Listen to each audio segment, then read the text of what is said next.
আমার এর আগের ভিডিওতে দেখিয়েছিলাম যে মনটা খুব খারাপ, কিছু ভালো লাগতেছে না। তো সেটা যখন আমার আব্বু জানতে পারে যে মনটা কেন খারাপ, তখন উনি বললেন যে ঠিক আছে চল তাহলে আজকে লাঞ্চটা আমরা বাইরেই করি।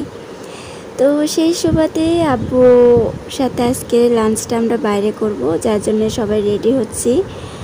তো কেমন আছেন সবাই? আশা করি সবাই ভালো আছেন। আবারও চলে আসছি নতুন ভিডিও নিয়ে। তো আজ হচ্ছে একটা কাজে আব্বু বাইরে যাবি, সেই হিসেবে আব্বু বলল যে চল আজকে লাঞ্চটা আমরা বাইরেই করি, রান্না করার দরকার নেই যেহেতু আম্মু নাই।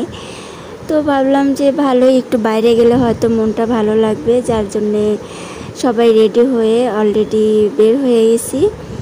তো ভাবলাম যে কই যাব। আমার ছোটো বোন বললো যে যেহেতু ভাবারই কথা, কারণ আমাদের এখানে অনেক রেস্টুরেন্ট, যারা খিলগাঁও এরিয়াতে আছেন তারা অবশ্যই জানবেন যে প্রচুর পরিমাণে রেস্টুরেন্ট এখানে, আর প্রত্যেকটা রেস্টুরেন্টে এক একটা অফার দেয়। তো ছোটো বোন বললো যে চলো তাহলে ডাইনিং লঞ্চেই যাই। তো সেই সুবাদে আমরা ডাইনিং লঞ্চে যাই, কারণ এর আগে একদিন ডাইনিং লঞ্চে গেছি, বাট আব্বুকে নিয়ে কখনো যাওয়া হয় নাই। আর আমরা রেগুলার কাস্টমার বলতে গেলে যে চাইনিজ পার্ক বলে ওইখানে আমরা regular customer, but Najma tower বা ডাইনিং লঞ্চ এগুলোতে কখনো তেমন যাওয়া হয় না। তো এর আগে যখন ডাইনিং লঞ্চে গেছিলাম এত সুন্দর খেলার সিস্টেম ছিল না। এটা হচ্ছে 100 টাকা দিয়ে 3টা কয়েন্ট কিনতে হয়, দেন 3টা কয়েন্টে আমি 3বার করতে পারবো, মানে খেলতে পারবো। দেন যে কোনো একটা দল যদি উঠাতে পারে তাহলে উঠলো, না হলে আমারই লস। যাই হোক, ওইদিকে আর গেলাম না। আর ভিতরে যেয়ে দেখলাম যে ডেকোরেশনটা ভালোই লাগতেছে, আগের থেকে উন্নত হয়েছে। আমি তো গিয়েছিলাম গত বছরে, আর এই ভিডিওটা কিন্তু আমি ঈদের আগে করতেছি। দেখেন আমি কত লেজি পারসন, আমি টাইমলি ভিডিও আপলোডও দিতে পারি না। যাই হোক, এখানে আমার ভাই বোন বসে ছবি তুলতেছে, তো আমি ওদের আবার ছোট্ট একটা ভিডিও করে নিলাম। বোন বলতেছে ভিডিও করতেছো। তো এই তো খাবারের জন্য আমরা ওয়েট করতেছি। তো এখানে আসার পরে মনটা ভালোই হলো, মানে মনটা ভালো লাগতেছে, এতটা মানে ডিপ্রেশন টাইপ এরকম লাগতেছে না। তো দেখলাম যে অনেকেই আসছে। তো যাই হোক, এর মধ্যে আমাদের খাবারও চলে আসছে। আমরা স্যুপ নিলাম, আমার সবচেয়ে পছন্দ। আগের ভিডিওগুলোতে বলছি, আবারও বলতেছি, আমার অনেক পছন্দ। বাট আব্বু স্যুপ নেয় নাই, বলতেছে স্যুপ সে খাবে না। এরপরে খাবার চলে আসলো। আমরা যেহেতু চিকেন নিয়েছিলাম, আব্বু নিয়েছিল বিফ, কারণ আব্বুর চিকেনের প্রবলেম আছে, যার জন্য আব্বু বিফ নিয়েছিল। তো এই তো খাওয়া দাওয়া করলাম, ভালোই। এতটা মানে ডেকোরেশনটা ভালোই। আর খাবারের রিভিউ কি বলবো, এটা একদমই ভালো লাগে নাই বলতে গেলে, সত্যি কথা বলতে গেলে। এর থেকে নাজমা টাওয়ারে যে রেস্টুরেন্টগুলো আছে সেগুলো খুবই মজা। আর এটা হচ্ছে বিগ অ্যাপেলের বিল্ডিংটায়।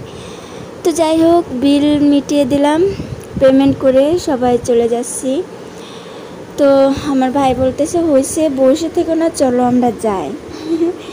তো এই তো বের হয়ে গেলাম। আর যাওয়ার আগে এটার পাশেই ছিল হচ্ছে কালার ক্যাফে। তো এর আগে যখন আসছিলাম কালার ক্যাফে নামটা চেঞ্জ করে কী যেন একটা নাম রাখছিল, ভুলে গেছি। তো যাই হোক, কালার ক্যাফে এই রেস্টুরেন্টটা টোটালি অফ, একদমই অফ করে দিছে। তো কি আর করা, বাট ভালোই। কালার ক্যাফেটার ডেকোরেশনটা খুবই সুন্দর ছিল, অনেক সুন্দর, আমার কাছে খুব ভালো লাগতো। ডাইনিং লঞ্চে রিভিউ দাও। খাবার খুবই বিচ্ছিরি ছিল, এত জঘন্য খাবার খাইনি। আসলেই ভালো লাগে না। ব্লু মুনটা যাইতে হবে একদিন, ওই তো ব্লু মুন। তো যাই হোক, আমরা অলরেডি রেস্টুরেন্ট থেকে বের হয়ে গেছি। এখানে আবার ওনারা খুব মজার মজার অফার দিয়ে রাখছে। তো যাই হোক, আমার বোন আর আমি এখন ওর গানের স্কুলে যাব। আমার আব্বু আর ভাই হচ্ছে চলে যাবে, এখান থেকে রিক্সা নিয়ে ওরা চলে যাবে। আর বোনের সাথে হচ্ছে আমি যাচ্ছি, কারণ বোনের বলতেছে যে ও একটু আর্লি বের হয়েছে, তো এত টাইমে কী করবে। কারণ ওর হচ্ছে আমাদের লাঞ্চ টাইম শেষ হয়েছে প্রায় 3টা সাড়ে 3টার দিকে। তো ওর হচ্ছে ক্লাস হবে 4:30টার দিকে।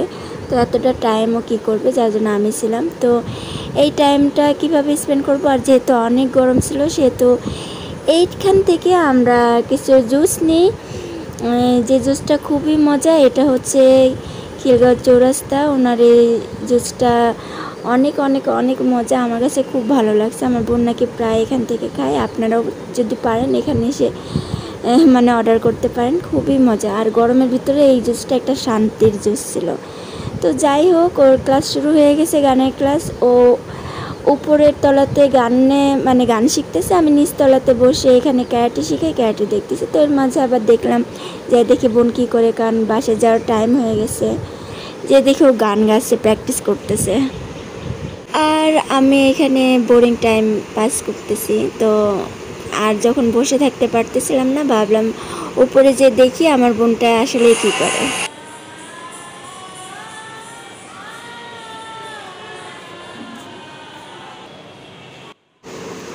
তো যে দেখি ওর গানের টিচার ওরে খুব যত্ন সহকারে গান শেখাচ্ছে, যেহেতু ওর টিচারটা ওকে খুবই ভালোবাসে আর টিচারটাও অনেক অনেক অনেক ভালো। তো ওর গান প্র্যাকটিস একদমই শেষ, এখন আমরা বাসার উদ্দেশ্যে বের হব। তো আজকের ভিডিওটা এই পর্যন্তই ছিল। এই হচ্ছে আমার ডেইলি ব্লগ। তো নতুন কোনো ভিডিও আসা পর্যন্ত সবাই ভালো থাকবেন, সুস্থ থাকবেন, নিজে ভালো থাকবেন, অন্যকেও ভালো রাখবেন। আল্লাহ হাফেজ। আর হ্যাঁ, আমার চ্যানেলটা কিন্তু অবশ্যই সাবস্ক্রাইব করবেন। তো সেই পর্যন্ত সবাই ভালো থাকবেন। আল্লাহ হাফেজ।